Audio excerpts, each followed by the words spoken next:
Welcome back to D2C Unboxed. Today we're diving into one of the more competitive D2C categories, pet food. Direct-to-consumer pet food generates over $20 billion in sales in the US alone, accounting for almost 20% of the overall D2C market. So it's a biggie. Today's guest is Youm, Senior Growth Manager at S'mores, arguably the #1 cat food brand on the market in the US. They raised $90 million back in 2023 and have been on a stratospheric trajectory ever since, serving cats over 30 million meals and over $100 million in annual revenue, with over 200% acquisition growth year on year. Will, thank you so much for jumping on today. I had a little look at the website. Obviously, you guys are talking a lot about fresh and all that kind of stuff. Like, what is the actual product you're selling? What's the kind of core essence of it? It's cat food. Yeah. The simplest way to put it is it's food that you can recognize as a human. You know, you read a lot of these labels on these pet food packaging and you don't really know what's in there.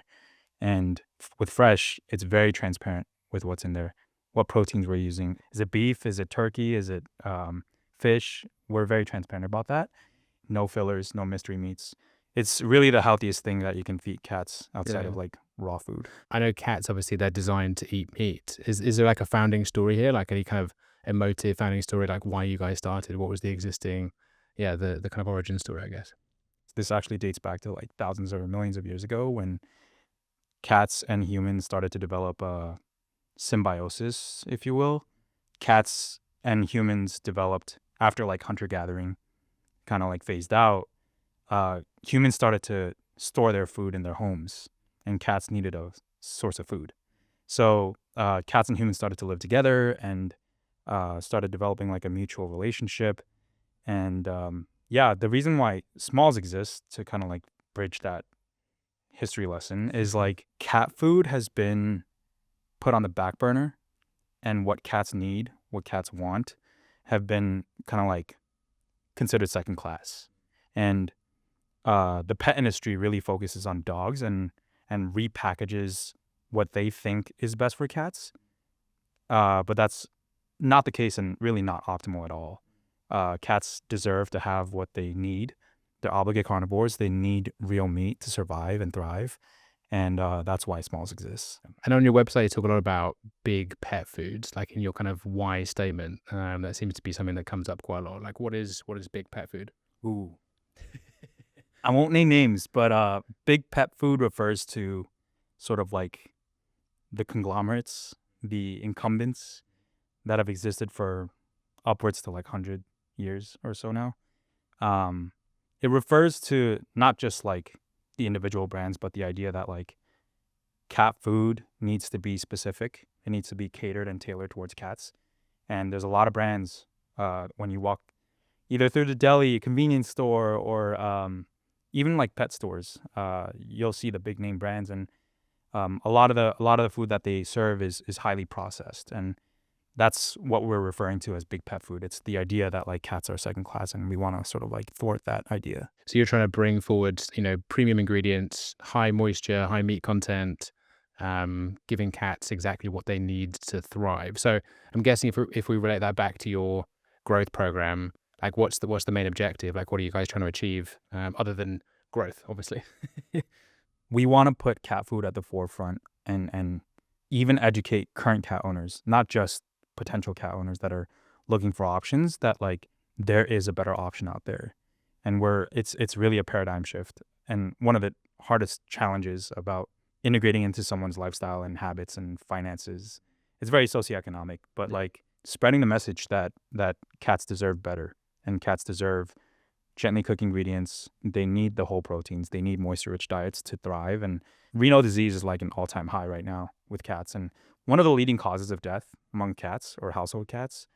And it's largely due to their dehydration. Like they're not getting the necessary hydration that they need or water that they need from their food because they're fed kibble. What wet food and what fresh food does even better is providing that moisture that they need. Jumping into the growth side in a bit more detail, in your view, what are the kind of 3 key levers for growth, I guess, in your business? Like the key 3 things that you're focusing on to drive that growth program and that mission you just talked about? First and foremost is brand building. Second is product and portfolio diversification. And third is customer-led growth. So products diversification, I guess, is kind of an interesting one to maybe start on, given we've talked about the product itself. As far as I'm aware, you guys have a relatively narrow product mix. Like obviously you have different meats, different flavors, quote unquote. And then I think you maybe have some toppers. Am I right in thinking that's kind of like how you've grown the business so far is like on a set of flavors, but at its core, it's kind of just fresh, good cat food that you're delivering on D2C model? Yeah, that's right. Our main acquisition is solely focused on how do we get more people on fresh, Yeah, and trial the product. With that comes like add-ons and toppers and the free treats offer that we have. But yeah, that's pretty much the core mix right now. and I guess in your mind, when is like the moment to start diversifying, like away from single SKU? Like, is there a moment? Obviously, you've worked, you're working at S'mores, but you've worked in a couple of other D2C brands as well. Like, is there a moment you think where D2C brands should start diversifying? Is it early? Is it late? Like, I guess what's your POV on that? I feel like it's so dependent case by case based on the business, but from an abstract level, it needs to make sense. So like, have you reached a significant point in the maturity of the business where you've sort of like garnered or gathered the right amount of signal for the demand? When you read ad comments, are they talking about something else that they want? Like, what insights are you drawing from what customers are genuinely saying, which goes back to the customer-led growth. Yeah. On like, what are they looking for? Like, what do you know about your customers? What do you know about their lifestyles, their habits? How well, let's say you introduce a new SKU, how well that would integrate into that lifestyle. It needs to make sense, and there should be a signal for demand first and foremost. But if not, you better have a really good reason to introduce that. And I guess in your business, it's like you're building a subscription business, right? Like it's all about LTV. I'm guessing you think about product diversification to sort of either extend the life cycle or increase the basket size. What's coming up that you're deploying to kind of do one of those things? We want to move from cat food to cat care. There are certain products that we're looking into launching, not just this year, but like in the next 3 to 5 years, that kind of integrate into that whole ecosystem. And when you say cat care, are you meaning sort of, again, stepping outside of just food? Maybe you're looking at like different moments around cat health in general? Yeah, just looking at their whole lifestyle and holistically, what do cats need in their life? And how do cat owners feel proud to be a cat parent? Yeah. Through those things. Going back to the point around when to diversify, do you see any risk in diversifying too early? I guess what specifically when it relates back to building your growth program and acquisition, that kind of thing. It's really about like incremental and marginal CAC. So at least from like a growth perspective, where does it stop to make sense? Where do we have to be really careful about like monitoring? Yeah. When you introduce an SKU, I'm speaking from theory, but your blended CAC might look really great at first. But as you commit to this new SKU, you might start to realize that like, hey, maybe I don't have the customer segment, which goes back to the whole like, yeah, do you have the concrete demand signal that customers are looking for this X product? And what you have to look out for is being careful of like justifying spend into the marginal CAC curve. And does your incremental CAC prove out that this customer segment exists? Would they buy this product without buying the core product? And that's something to kind of like splice the data and like really understand your customers about. But yeah, that's really the core of it, in my opinion. Interesting. And do you think about it in terms of unlocking a new SKU is unlocking a new customer segment? Like, do you think about actually how do you increase your TAM by introducing new products? And again, maybe it's too early to say because I know you guys are early on the journey in terms of diversifying into cat care, but maybe you can talk more top level about, I don't know, your perspective on that. Yeah, I mean, certainly, like, if you're introducing a new SKU, you're addressing a completely different cohort. You're not only introducing people who have already adopted the hero product and looking for this extra SKU, but you're looking for the people that are only looking for this SKU. So yeah, I mean, the addressable TAM certainly increases. I guess moving into your second point, which was, maybe it was your first point actually, which is around brand building. You guys are a subscription business, so you're hyper-focused on customer and brand building. How do you see brand as it relates to like increasing lifetime value? How do those things correlate, I guess, and like getting brand buy-in and maximizing LTV, I suppose? From the high level, building a brand increases, or building a good brand increases LTV. I think that's like just common sense, really. Like if you build a good brand that people are loyal to, they will stick with the brand and what's the word? They will go all out and are die hard brand loyalists. From like a metric standpoint, from like a conversion rate standpoint, an interesting fact that I read, I believe this was from like the Awareness Advantage. I don't know if you've seen that before, but under 37% of unaided brand awareness shows significant increases in efficiency and conversion rate. And that makes sense, right? Like if you're increasing your top of funnel efforts, it's all the more easier to see conversion rates increase because people are aware of your brand. And from like a CPM perspective, it's a lot easier to reach people that are, unaware about your brand. And then, I don't know, whatever your consideration window is within that time period, they will convert because you've earned that trust from that first touch point. So yeah, I mean, that's a philosophy that we hold with our growth engine, that there is this gap in our growth engine. So if you look at Fancy Feast, they have like 86% of unaided brand awareness. Blue Buffalo is like around like low 70s. We are, I believe, currently at 9% of unaided brand awareness. Oh, wow.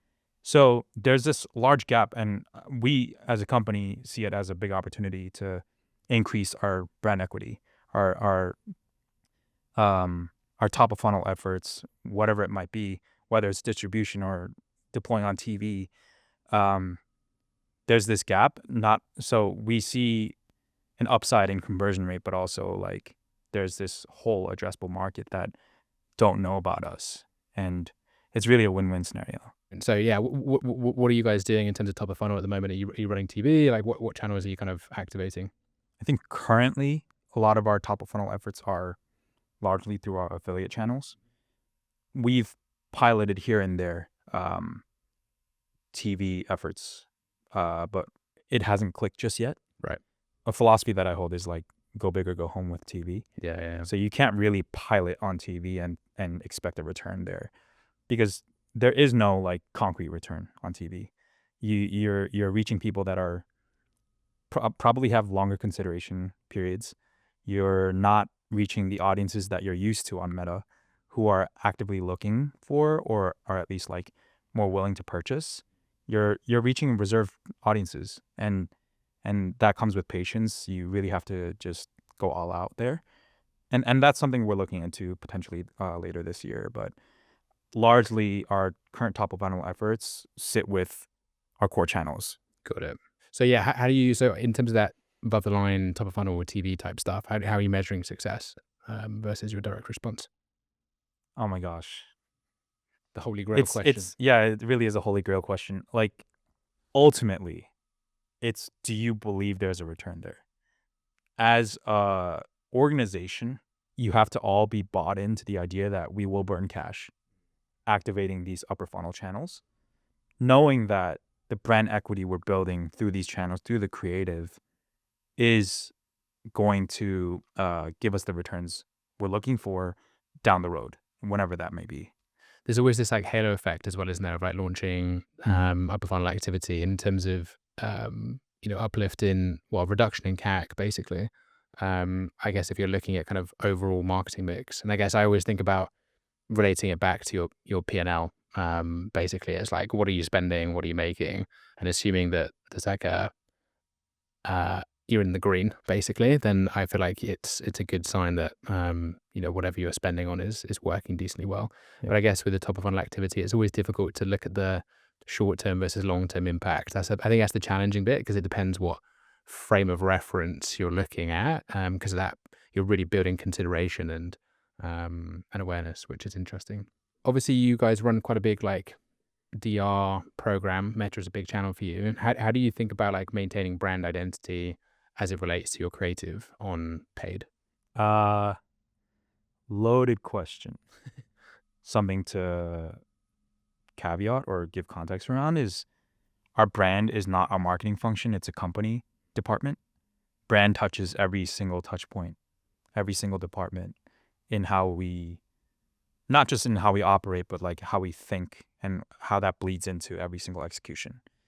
And what Smalls as a brand team does really well is shaping the way that we present ourselves in every touch point.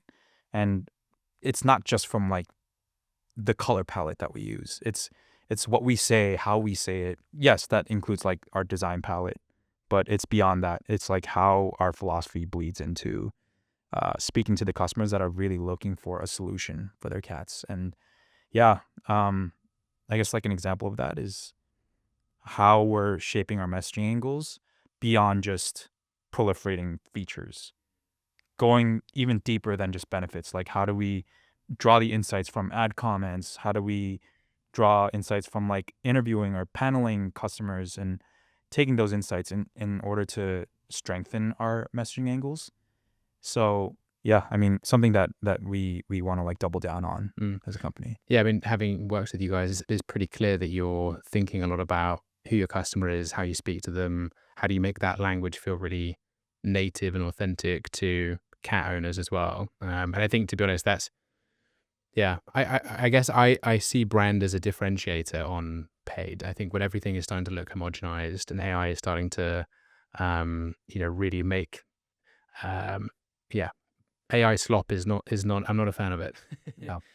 So I think the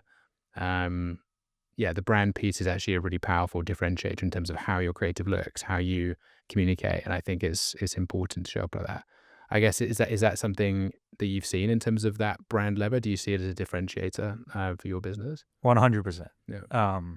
A brand that differentiates themselves in the crowd in such a saturated market as Meta is, you will stick out. And back to the whole like awareness standpoint, if you're reaching customers that begin to believe, it's that much easier to convert them.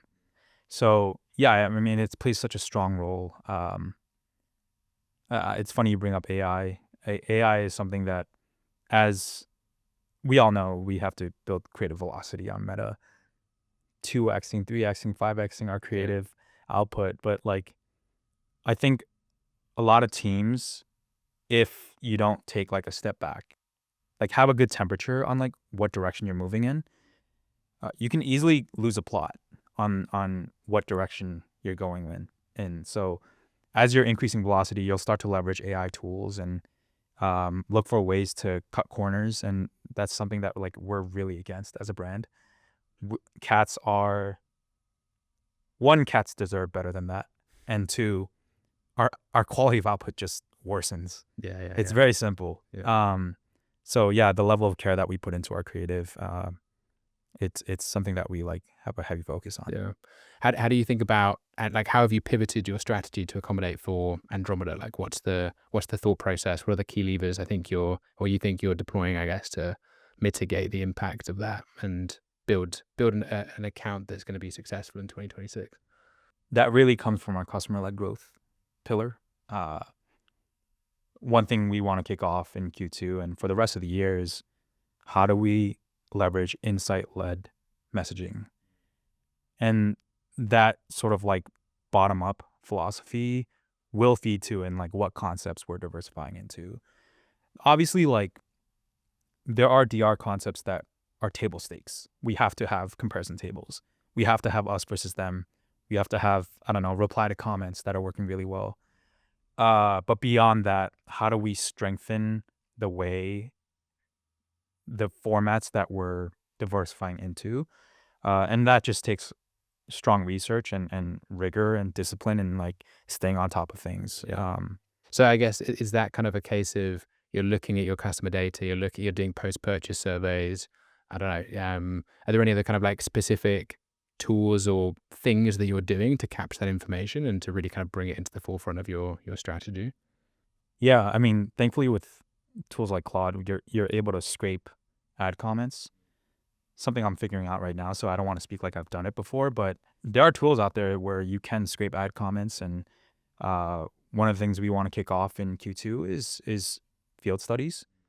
I believe it's called like field research, where you're paneling actual customers getting to know like what are the motives, what are the jobs to be done that they're trying to accomplish with smalls, and doubling down on that. So that's one source. Obviously, post-purchase surveys is another. And lastly, something more on the retention side, looking at our quiz funnel, seeing what information we can gather there. And we actually find like a lot of interesting things that are uncovered through the quiz funnel that other companies probably don't have the data points to work off of. Interesting. Something I learned is like the difference between pickiness. There's neophobic cats and neophilic cats. Neophobic cats are ones that I believe love everything, and they are picky in that way. Neophilic cats, and I might be butchering this whole thing, but neophilic cats are more like they don't really like change. They like what they like and they want to stick with that for the rest of their lives. And knowing that, you see this relationship between cat ages and how picky they are. And the data shows us that senior cats around the ages of 7 start to show a lot more pickiness than kittens do. What does that say about kittens and how we speak about kittens and how we deliver what their LTV looks like? This isn't a surprise, but such a large runway with kittens. You feed them at a young age. You're not only keeping them for life, but we're able to shape what they like at such a young age. So we wouldn't be able to know that concretely without quiz data. I guess what proportion of your budget or focus or both goes into that kind of like awareness consideration piece of the pie, in terms of trying to upskill, well, upskill is maybe the wrong word, trying to educate your market on why your product is superior and how it benefits.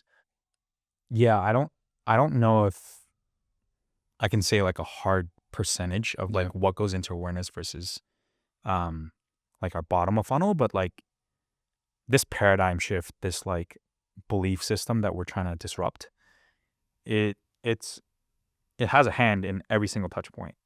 It's really rallying customers to understand that there is a problem, there is misinformation, miseducation from big pet, and something that we're trying to dismantle. Yeah, it feels like it could be quite challenging to sort of undo a lot of the work that's already been done because it's been happening for so many years. Yeah.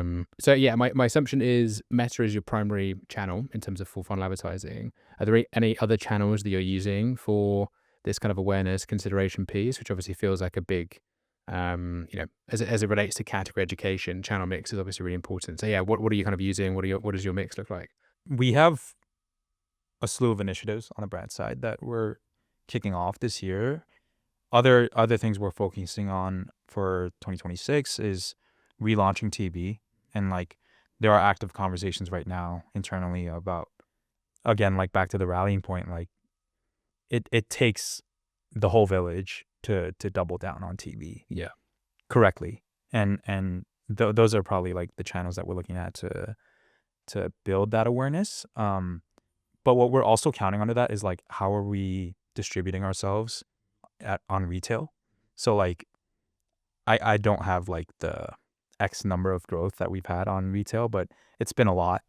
We're genuinely seeing like the fruits of that labor, and we're all over like so many different stores in LA and SF, New York, New Jersey, Connecticut, I believe.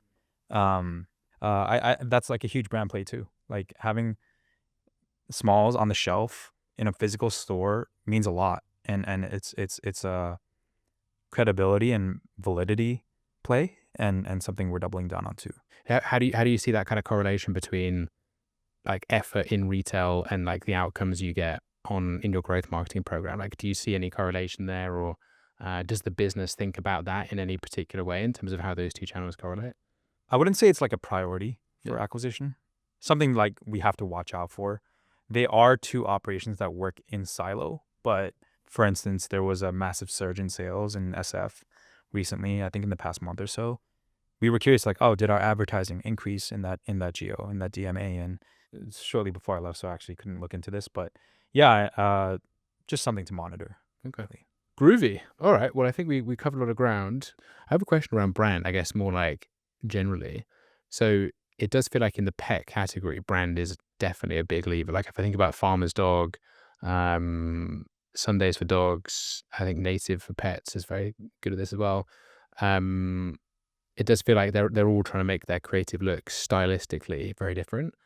Why do you think it's so prevalent in like the pet space that brand is like coming up in a way like that? Is it particularly in the subscription space? I don't know. I don't know if it's subscription. I think I just notice it in the pet space specifically. And I guess if I thought about it in more detail, it feels like there's more of a narrative story with the pet food space in the sense that like it's an emotional purchase. It's normally like the health of your pet, the health of, it's like a I don't know, something that you're trying to prevent long term, which is like declining health. So it does feel like there is a need for like baking and brand in a more detailed way. But Pet food, it's something pets ingest. So you need to have that like brand trust, that trust building part of it all. And a lot of brand trust comes from how we come across, which probably implicates that like we have to stylistically yeah, one, be differentiated, but also like have trust building. We can't have slop. We can't have gross looking creative, or else we're pretty much nurturing like what's the word, like hatred for our brand.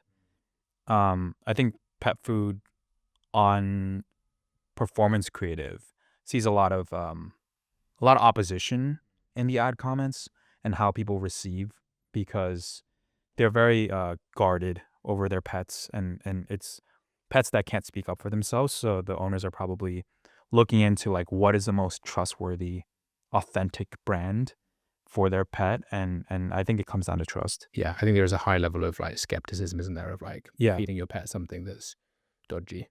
Yeah.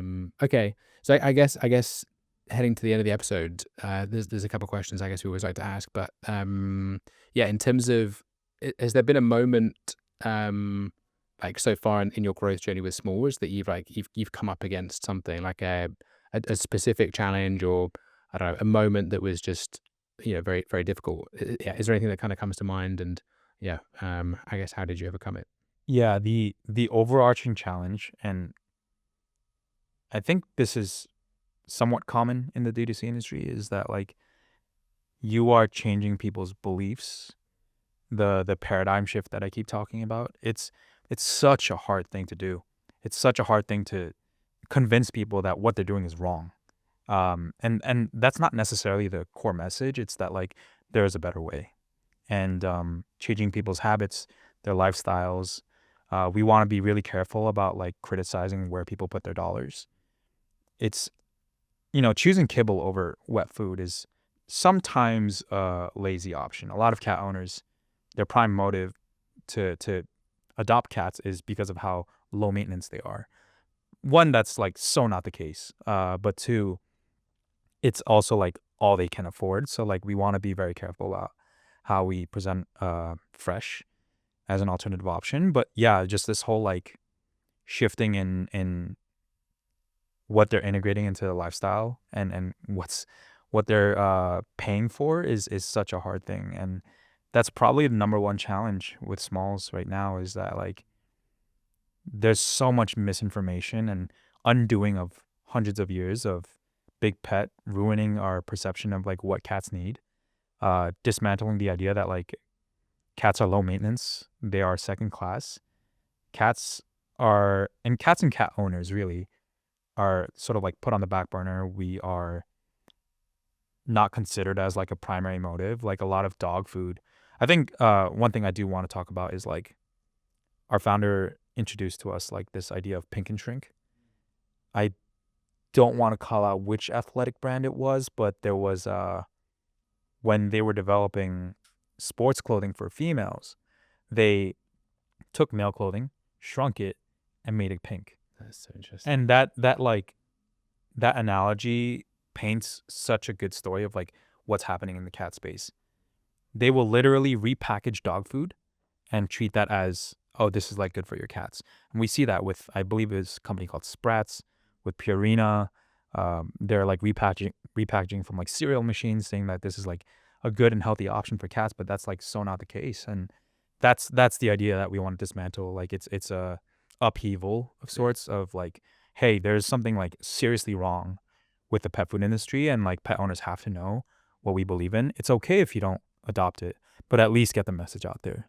Yeah, I think you said at the beginning, but I could just feel that the priority has always been dogs, and cats sort of get a byproduct or a different, I don't know, version of the dog food. Yeah. So I imagine it's also a lot about that, which I like that analogy. That's cool. Thinking back to the point earlier around brand and that kind of piece, and also what you just said there in terms of category education, because like obviously price is a big thing we haven't really talked about. Like obviously you're trying to justify a premium price for the product, whereas kibble is obviously much cheaper but lower quality. Is there anything you think about in your marketing mix or your messaging? Like how do you kind of think about trying to justify a higher price and pushing a higher price product? Yeah, premium product isn't for everybody. It's just like point blank. Um, but we want to be very clear about how much our food costs.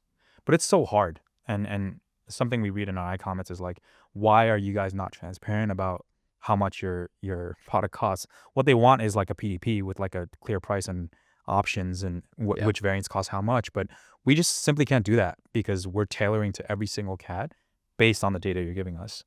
And that's not like a gotcha kind of a ploy. It's really like we are looking after what your cat needs with their weight, with their age, what breed they are, and what maybe even like health conditions they have, and sort of like the end state that you want to get to, and it's very tailored in that way.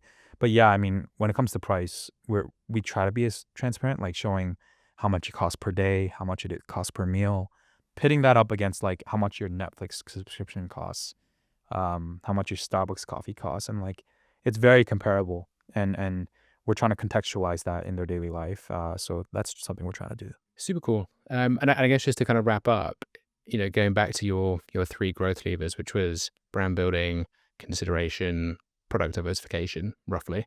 If you only had to pick one of those, if you had to get rid of two, pick one, which is the one that you think is staying and why? Brand building. Yeah. Yeah, for sure. Interesting as a growth marketer. Yeah. Potentially losing my job. But Yeah. yeah, I mean, brand is most important. We all know this, like brand is the strongest for something that we can't even rationalize why we're so loyal to a certain logo even. The brands that we trust the most, it's really like emotional. People don't buy with logic, they buy with emotion, and that's sort of the end state that we want to get to. And we can diversify all we want, but if our brand isn't there, then it's all moot, really. Yeah. Okay. Well, thank you so much. That was really great. course. Yeah, I'm sure people can connect with you on LinkedIn if they want to go and find out more about s'mores and what you're doing on the growth side. But yeah, thanks. Sounds good. Thanks, Ryan.